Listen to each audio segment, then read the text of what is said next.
Perkenalkan, nama saya Bella Permata-Ayu, NPM 1821110022. Saya berasal dari Universitas Muhammadiyah Bengkulu, Prodi Pendidikan Bahasa Inggris.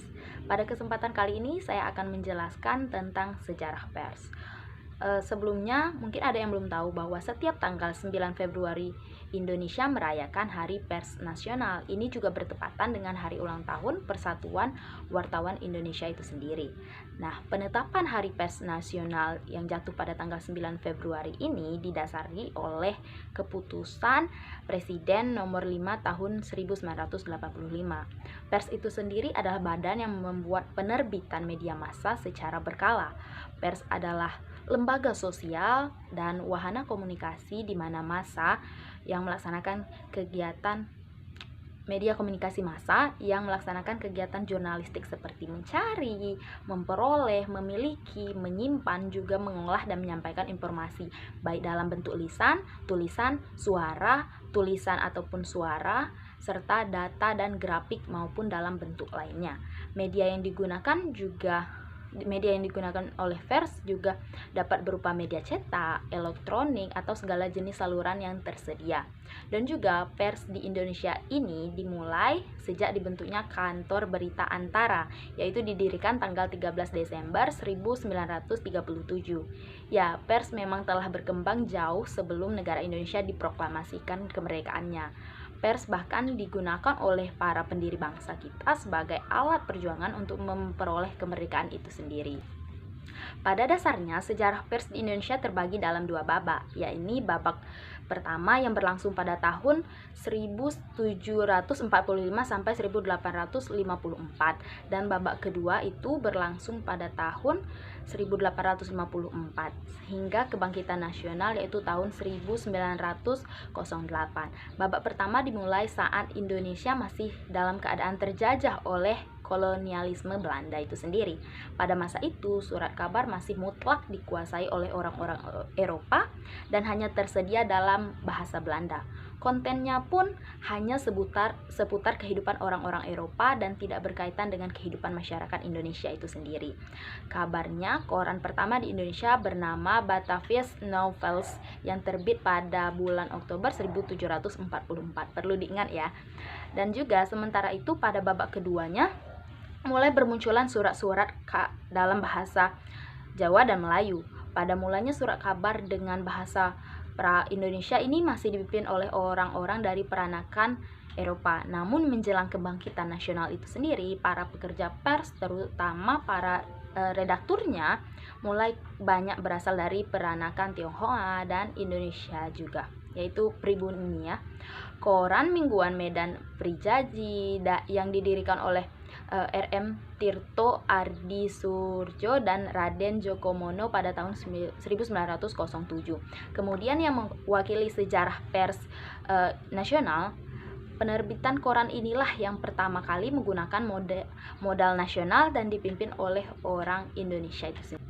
Selain dibagi menjadi dua babak, sejarah pers di Indonesia juga dibagi lagi ke dalam 6 periode zaman, yaitu zaman pertama zaman Belanda, zaman Jepang, zaman kemerdekaan, zaman Orde Lama, Orde Baru, dan zaman Reformasi. Kita lanjutkan saja pada zaman yang pertama, yaitu zaman Belanda. Pertama-tama, perkembangan dunia pers di Indonesia diwakili sejak masa penjajahan Belanda, yaitu pada tahun 1744 seperti yang saya sebutkan tadi.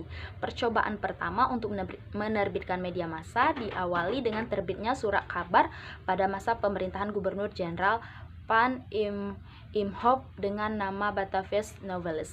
Kemudian pada tahun 1828, Jeffes Koran diterbitkan di Batavia, sekarang disebut Jakarta ya, dan memuat berita-berita resmi pemerintahan, berita lelang, dan berita kutipan dari aktivitas-aktivitas harian di Eropa. Mesin cetak pertama di Indonesia juga datang melalui Batavia, melalui seorang Belanda bernama W. Bruining dari Rotterdam yang kemudian menerbitkan surat kabar bernama Het Batavia's Advertentieblad pada tahun 1885. Di seluruh daerah yang dikuasai Belanda telah terbit sekitar 16 surat kabar dalam bahasa Belanda dan 12 surat kabar dalam bahasa Melayu seperti Bintang Barat, Hindia Nederland, Dini Hari, Bintang Johar, terbit di Bogor, Selomper, dan juga Cahaya Mulia, Pemberitaan Baharu, Surabaya, dan Surat Kabar Bahasa Jawa Bromatani yang terbit di Solo. Dengan adanya surat kabar, beberapa pejuang kemerdekaan Indonesia mulai memanfaatkan pers itu sebagai alat perjuangan. Namun, hal ini dihambat oleh pemerintahan Belanda dengan membuat undang-undang untuk membendung pengaruh pers di Indonesia. Kemudian lanjut ke zaman kedua, yaitu zaman Jepang. Saat Jepang masuk dan menguasai Indonesia, surat kabar yang beredar di Indonesia pelan-pelan mulai diambil alih. Salah satunya adalah dengan menyatukan beberapa surat kabar untuk mempermudah dan memperketat pengawasan pemerintah Jepang terhadap isi surat kabar tersebut. Surat kabar konten-kontennya pun kemudian dimanfaatkan sebagai alat propaganda untuk memuji-muji pemerintahan Jepang. Di masa penjajahan Jepang, pers Indonesia sama sekali tidak memiliki ruang kebebasan. Dan pada tanggal 24 Juli 1944, pada penanggalan Masehi, salah satu surat kabar yang diizinkan terbit pada masa itu adalah Cahaya. Surat kabar ini sudah menggunakan bahasa Indonesia dan diterbitkan di Bandung. Meskipun terbit dan beredar di Indonesia, surat kabar ini memberikan segala kondisi yang terjadi di Jepang. Selanjutnya yang ketiga itu zaman kemerdekaan. Ketika pemerintah Jepang menggunakan surat kabar sebagai alat propaganda pencitraan pemerintah, Indonesia juga melakukan perlawanan dalam hal sabotase komunikasi. Edi Suradi contohnya, seorang tokoh pers yang menerbitkan surat kabar berita Indonesia melakukan propaganda agar rakyat berdatangan pada rapat raksasa Ikada tanggal 19 September 1945 untuk mendengarkan pidato Bung Karno. Beberapa surat kabar yang digunakan sebagai alat perjuangan lainnya adalah Harian Rakyat, Suara Indonesia, Pedoman Harla yang kemudian sekarang berubah menjadi Suara Merdeka, dan Kedaulatan Rakyat, juga Demokrasi, dan Utusan Sumatera dari Padang. Selanjutnya dilanjutkan ke zaman selanjutnya, yaitu zaman Orde Lama. Pada zaman ini, pers pada masa Orde Lama terbagi menjadi dua periode, yakni periode demokrasi liberal dan demokrasi terpimpin.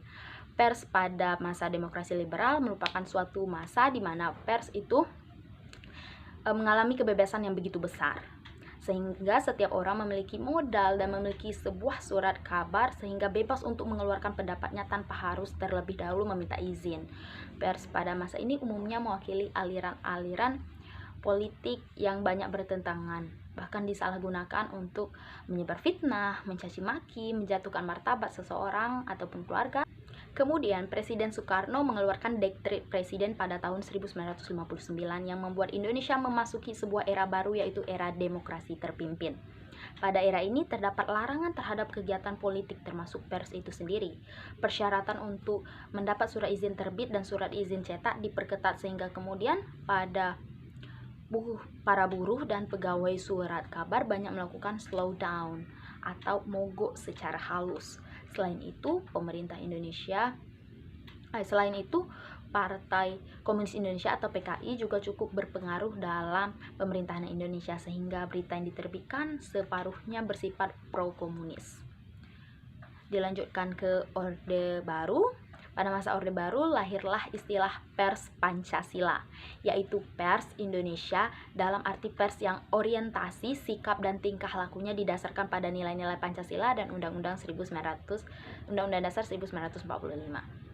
Hakikat pers Pancasila adalah pers yang sehat, pers yang bebas, bertanggung jawab dalam menjalankan fungsinya sebagai penyebar informasi yang benar dan objektif, juga serta sebagai penyalur aspirasi rakyat dan kontrol sosial yang konstruktif. Namun, masa kebebasan ini hanya berlangsung selama 8 tahun saja, semenjak terjadinya peristiwa Malari, yaitu Malapetaka 15 Januari. Pers harus kembali seperti zaman Orde Lama dengan peristiwa Malari serta beberapa peristiwa lainnya.